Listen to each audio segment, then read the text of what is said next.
Si me pudieran dar a elegir, diría que La La Land está más cercana a ser una película de terror que de amor. Y tal vez esto suena bastante exagerado, pero para mí explica una problemática que nos está afectando a todos de una manera colectiva.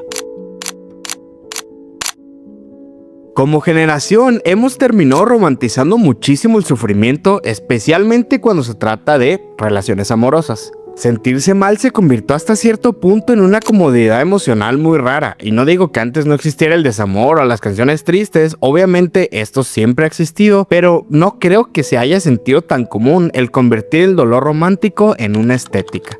Desde playlists hechas específicamente para llorar por alguien, historias de Instagram subidas a las 2 de la mañana que terminarán siendo borradas al día siguiente cuando la persona tome conciencia, tweets indirectos, canciones escritas para adolescentes pasando por su primer corazón roto. Todo gira alrededor de extrañar, de sufrir o de recordar a alguien. El amor doloroso en cierta parte dejó de sentirse como algo que evitar y empezó a sentirse como una experiencia casi que necesaria. Y gracias a todo esto es que últimamente he pensado mucho en por qué tanta gente conecta con La La Land, incluyéndome por supuesto. Y sí, claramente en gran parte es por este final, pero creo que también por otro lado tiene muchísimo que ver el cómo es que la película entiende perfectamente cómo percibimos el amor actualmente. Porque el amor ya no se siente como algo eterno, se siente temporal incluso desde que comienza. Entramos a relaciones sabiendo que probablemente van a terminar algún día y aún así lo hacemos porque creemos que el dolor va a valer la pena mientras existan momentos bonitos de por medio. Pero es que de verdad todo esto me parece muy raro. Pensar que muchas veces ya no vemos una relación como algo que dure toda la vida, sino como una experiencia destinada a convertirse en tragedia y por lo tanto en nostalgia. Y justamente hay una entrevista que formula una pregunta que para mí es bastante clave respecto a todo este tema. ¿Cuál es el punto de buscar una relación si no es encontrar una persona para toda la vida? I go back and forth on that too. I'm like, well, what is the point of dating if it's not like finding somebody for life? You know, like swans mate for life. Like there's so many species that mate for life, and that's such a beautiful thing. And that's such a I think like a dreamlike state of being like, I choose you and I'm going to commit to you for the rest of my life. It's scary, but it's also so beautiful, and I'm going to grow with you and I'm going to, you know, die with you. You know, like I don't want to live without you. I think that's beautiful. But then a part of me is... Poco a poco empezamos a acostumbrarnos a vivir todo de una manera inmediata. Todo tiene que ser intenso, tiene que ser rápido porque si no, de verdad no funciona. Y yo sé que voy a sonar como un señor, pero es que de verdad las redes sociales nos acostumbraron tanto a consumir emociones en segundos que a veces esto termina traspasando a la pantalla y termina viviéndose en relaciones.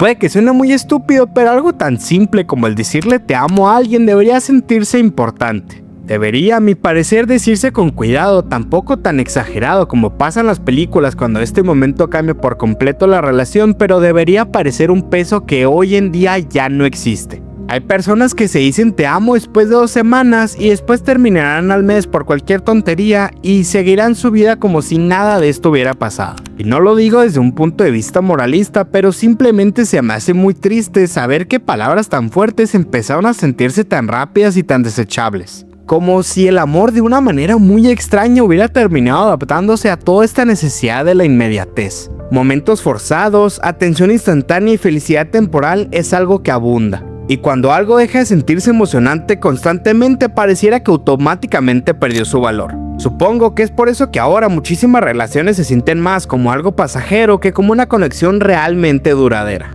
Y una explicación que puede llegar a formular mi cabeza es que siento que el cine y la música han ayudado muchísimo a reforzar toda esta idea. No de una forma negativa necesariamente, sino porque las historias románticas comenzaron a sentirse menos honestas. Los finales felices dejaron de ser tan comunes y las historias empezaron a conectar más con perder a alguien que con quedarte con esa persona para siempre. Algunos claros ejemplos de películas que abarcan el amor de maneras muy diferentes es por ejemplo 500 días con su hombre, la cual habla muchísimo sobre idealizar a las personas y enamorarte más de la idea de alguien que de quien es realmente. Eternal Sunshine of the Spotless Mind no habla del amor como algo perfecto, sino como una experiencia que te destruye, te marca, pero que aún así inevitablemente vuelves a caer en ella. Y Past Lives vive prácticamente de una sola pregunta durante toda su narrativa: el qué hubiera pasado si. Y de todo esto a mí solo me surge una sola pregunta: el por qué ya no consumimos historias románticas para sentirnos felices. Es extraño pensar cómo muchas veces las consumimos para sentirnos identificados con el dolor, como si hubiera cierto confort en sentirse triste por algo que ya terminó o que directamente nunca pasó.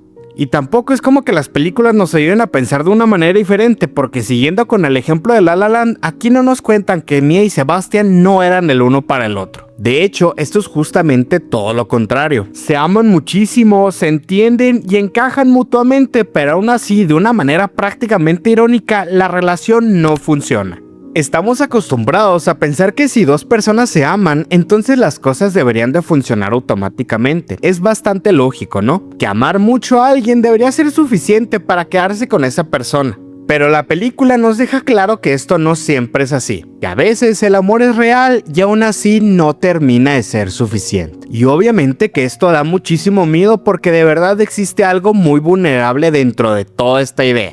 Hay veces en las que las personas simplemente toman caminos distintos. Las personas cambian, crecen, empiezan a querer cosas diferentes respecto a cómo avanza el tiempo. Y aunque exista el amor genuino, esto no garantiza que ambos puedan quedarse juntos. Y es por esto que esta secuencia final golpea tan fuerte. No se siente como un recuerdo, se siente como una vida imaginaria. Se siente como esos escenarios ficticios que nos encanta inventarnos cuando estamos acostados de madrugada pensando en todo lo que pudo haber sido si algunas decisiones hubieran sido distintas. No sé, tal vez una conversación que creemos que pudo haber cambiado algo. Una persona con la que imaginábamos una versión diferente de nuestra vida. Una decisión que en nuestra cabeza podría haberlo arreglado todo. Por eso La La Land duele tanto. Porque no habla de perder un amor tóxico o imposible. Habla de perder algo que sí pudo funcionar. Y es eso mismo lo que conecta perfectamente con cómo vemos el romance actualmente. La música moderna está llena de relaciones incompletas, de nostalgia y de ausencia. Muchísimas canciones ya ni siquiera hablan del amor como algo bonito o aspiracional. Hablan de extrañar, de arrepentirse o de recordar. Y eventualmente empezamos a relacionarnos más con eso que con una idea sana o estable del amor. Y yo sé que probablemente ya me desvié mucho hablando de las canciones o de las películas, pero creo que todo termina regresando a la misma idea central, que es que el amor ya no se percibe como algo eterno. Y estoy seguro que esto no es porque la gente ya no quiera sentir, sino porque crecimos acostumbrados a que todo termine muy rápido. Esto hablando de relaciones, de amistades, incluso etapas completas de nuestra vida. Supongo que poco a poco empezamos a normalizar la idea de que las personas eventualmente se van a ir. Y esto terminó cambiando por completo la manera en la que vemos el amor, y ya ni siquiera el amor, en la que vemos prácticamente todo. Y de manera indirecta terminamos eligiendo no esforzarnos tanto por algo que eventualmente va a terminar. Y obviamente que no es que esté culpando a todas las películas o toda la música de desamor, de todo esto. De hecho, todo lo contrario, me parece perfecto el abordar el amor desde este lado más crudo y real, porque realmente así es como se llega a sentir la gran mayoría de veces. Pero simplemente me parece muy curioso cómo es que hablar del dolor amoroso de una manera más honesta y aterrizada termina siendo algo tan reconfortante para la persona que lo consume. Pero al menos es bastante bonito saber que incluso en los momentos más dolorosos, por lo menos habrá una canción que me acompañe. En otra ocasión será un juego o capaz una película que me ayuda a darle voz a pensamientos que terminan siendo ahogados por la inocencia de saber que entregaste todo de ti, pero que aún así esto no fue suficiente.